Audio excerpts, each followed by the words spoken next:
ഇത് രമണാശ്രമമാണ്. രമണാശ്രമം എന്നാൽ പൂർണ്ണ നിശബ്ദമായ അന്തരീക്ഷമാണ്. ആശ്രമത്തിലേക്കുള്ള ആദ്യ കാലടിയിൽ തന്നെ ധ്യാനത്തിൻ്റെ ഗന്ധം ആസ്വദിക്കാം. ഉള്ളിലെ വിശാലമായ മെഡിറ്റേഷൻ ഹാൾ, ക്ഷേത്രം, സമാധി മണ്ഡപം എല്ലാം നിശബ്ദമായ ധ്യാനത്തിൻ്റെ പരകോടിയിൽ പ്രകാശോജ്വലമായി നിലകൊള്ളുന്നു. രമണാശ്രമത്തിൽ ഫോട്ടോഗ്രാഫി അനുവദനീയമല്ല എന്നതുകൊണ്ട് തന്നെ ദൃശ്യങ്ങൾ എടുക്കാൻ സാധിച്ചില്ല. അത് നന്നായി എന്ന് വേണം പറയാൻ. കാരണം അവിടുത്തെ ഓരോ അണുവിലും സ്ഫുരിക്കുന്ന ഊർജത്തെ അനുഭവിക്കാൻ ഫോൺ ഒരു തടസ്സമാണ്. രമണാശ്രമത്തിൽ 3 ദിവസം വരെ സൗജന്യമായി ഭക്ഷണത്തോടു കൂടി താമസിക്കാനുള്ള സൗകര്യമുണ്ട്. ഓൺലൈനായി രമണാശ്രമത്തിൻ്റെ വെബ്സൈറ്റിൽ വിശദമായ വിവരങ്ങൾ ലഭിക്കുന്നതാണ്. ഇനി രമണ മഹർഷി തൻ്റെ തപസ് കൊണ്ട് പവിത്രമാക്കിയ സ്കന്ധാശ്രമവും വിരൂപാക്ഷ ഗുഹയും സന്ദർശിക്കുവാനാണ് യാത്ര. വിരൂപാക്ഷ ഗുഹ കാണുവാൻ സമയം അനുവദിച്ചില്ല. എന്നാൽ സ്കന്ധാശ്രമത്തിൽ പോയിരുന്ന കാഴ്ചകൾ ഉൾപ്പെടുത്തുന്നുണ്ട്. എല്ലാവരും കണ്ടു നോക്കൂ.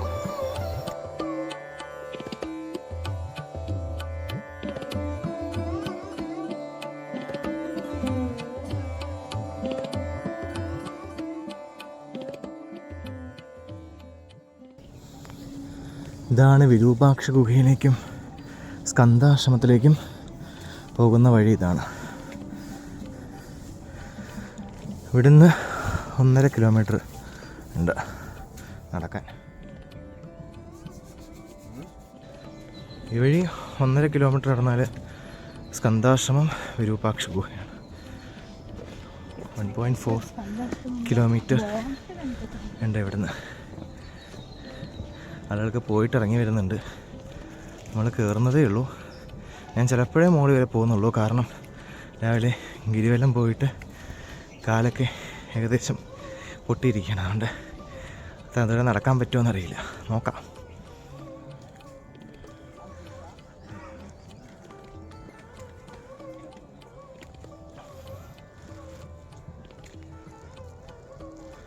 ഫുള്ള് കാടാണ്. ഒരുപാട് ആളുകൾ കയറി വരുന്നുണ്ട്.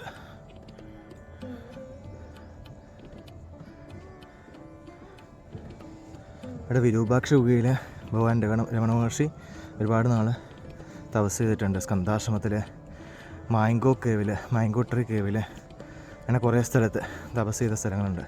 ഇവിടെ വരണം കേട്ടോ. വന്നിട്ട് ഒരു ദിവസം കൊണ്ട് പെട്ടെന്ന് പോരുത്. നിങ്ങൾ വേറെ എവിടെ തിരുവണ്ണാമല ക്ഷേത്രത്തിലൊന്നും പോയില്ലെങ്കിലും കുഴപ്പമില്ല. ഇവിടെ രമണാശ്രമത്തിൽ വന്നിട്ട് ഇവിടെ കുറേ സമയം സ്പെൻഡ് ചെയ്യണം. ഇവിടെ മെഡിറ്റേഷൻ ചെയ്യാനൊക്കെ നല്ല അടിപൊളി സ്ഥലമാണ്.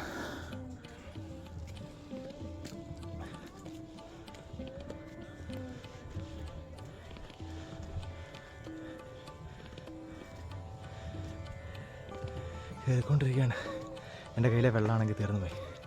മുകളിൽ ഫ്രൂട്ട്സൊക്കെ കൊടുക്കുന്നുണ്ട്. അവിടെ നിന്ന് മേടിക്കാം എന്തെങ്കിലും.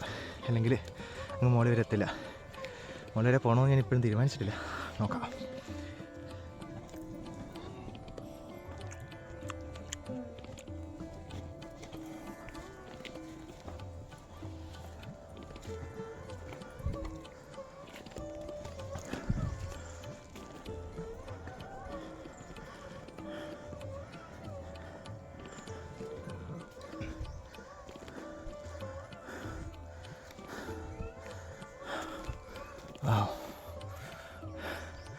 നല്ല ഭംഗിയുണ്ട് അവിടെ. ഭംഗിയല്ല, എന്താ പറയേണ്ടതെന്നറിയില്ല. ഞാൻ പറയല്ലേ, ധ്യാനനിമഗ്നമായിട്ടിരിക്കുന്ന കാട്. ഇവിടെ കുരങ്ങന്മാരൊക്കെ ഉണ്ട്. ഒരു ഉപദ്രവിക്കുന്നവരാണോ എന്നറിയില്ല. നോക്കാം. നാരായണ. ഇനിയുണ്ട് 1/2 കിലോമീറ്റർ.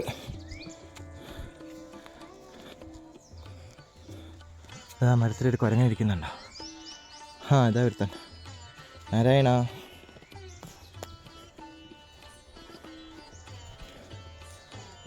നാരായണ. ഇനി 1/2 കിലോമീറ്ററും കൂടി ഉള്ളതെന്നാണ് താഴെ ചോദിച്ചപ്പോൾ പറഞ്ഞത്. അറിയില്ല. ഇരിക്കുകയാണ് എന്തായാലും.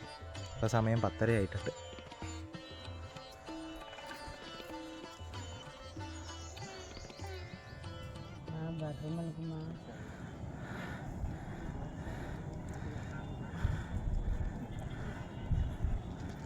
അപ്പോൾ ഫുൾ വ്യൂ കാണാൻ പറ്റുന്നുണ്ട്. അടിപൊളി. ക്ഷേത്രം കാണാം, ഇവിടെ ഫുൾ സിറ്റി കാണാം. വാ, ഇവിടുന്ന് കുറച്ചേ ഉള്ളൂ എന്നാണ് പറഞ്ഞത്. നമുക്ക് ഫുള്ള് 360 ഡിഗ്രി വ്യൂസ് കിട്ടുന്നുണ്ട്, അവിടെ കാണാൻ പറ്റും. ഇവിടെ നിന്നും കുറച്ചേ ഉള്ളൂ എന്നാണ് പറഞ്ഞത് അങ്ങോട്ടേക്ക്. അവിടെ മോരും വെള്ളം കുടിക്കാൻ ഒരു അമ്മയുടെ കടയിൽ കയറി.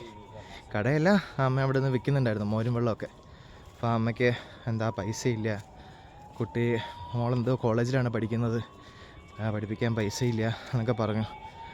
അപ്പോൾ ഇന്ന് കച്ചവടം ഒന്നും നടന്നില്ല എന്ന് പറഞ്ഞു. അപ്പോൾ എൻ്റെ അടുത്ത് പറഞ്ഞു മോരും വെള്ളം കുടിക്കാൻ. എനിക്കന്നേരം ഇങ്ങനെ അടുത്തെത്തി. പക്ഷേ എന്താ പറഞ്ഞപ്പോൾ ഒരു മോരും വെള്ളം വാങ്ങിച്ചു. പിന്നെ വേറെ കച്ചവടം ഒന്നും നടന്നില്ല എന്ന് പറഞ്ഞുകൊണ്ട് ഒരു കുപ്പി വെള്ളം കൂടെ വാങ്ങിച്ചു അമ്മയുടെ അടുത്ത് നിന്ന്. വേറെ പൈസ അങ്ങനെ കൊടുക്കാൻ ഇല്ലാത്തതുകൊണ്ട് അമ്മയ്ക്കത് കൊടുത്തു. എന്തായാലും ഒരുപാട് ആളുകൾ വരുന്നുണ്ട്. ആരോ ഒരാൾ പേപ്പറിൽ ഇംഗ്ലീഷിൽ എഴുതി കൊടുത്തിട്ട് പോയിട്ടുണ്ട്, അമ്മയെ ഹെൽപ്പ് ചെയ്യണമെന്ന് പറഞ്ഞിട്ട് ആരോ ഇങ്ങനെ എഴുതി വെച്ചിട്ടുണ്ട്. എന്നിട്ട് നമ്പറും എഴുതിയിട്ടുണ്ട്, ഗൂഗിൾ പേ ചെയ്യാനോ മറ്റോ ആവും. അപ്പോൾ അങ്ങനെ അത് അവിടെ എഴുതി വെച്ചിരിക്കുന്നത് കണ്ടു. അമ്മ അതൊക്കെ കാണിച്ചു. ഇവിടെ എത്തി എന്നാണ് തോന്നുന്നത്.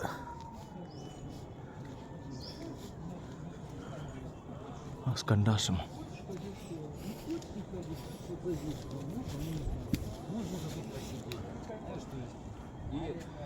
ഇതാണ് സ്കന്ധാശ്രമം.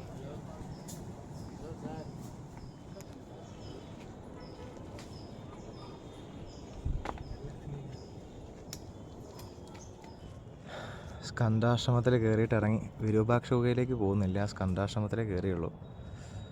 എന്താ പറയേണ്ടതെന്നറിയില്ല, ഒരു രക്ഷയില്ല.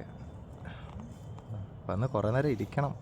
പെട്ടെന്ന് പോയി കഴിഞ്ഞാൽ ഒരു സുഖമില്ല, കുറച്ചധികം സമയം ഇരിക്കണം. നല്ല സുഖമാണ്.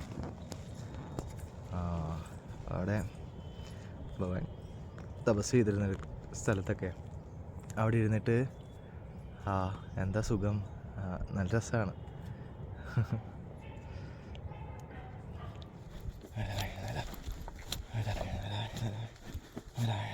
അങ്ങനെ സ്കന്ധാശ്രമത്തിൽ പോയിട്ട് തിരികെ ഇറങ്ങി വന്നു. നമ്മൾ പോയ സ്ഥലത്ത് ഇതാ രമണാശ്രമത്തിലേക്ക് എത്തി. തിരുവണ്ണാമല യാത്ര കഴിഞ്ഞ് തിരിച്ചു പോവുകയാണ്.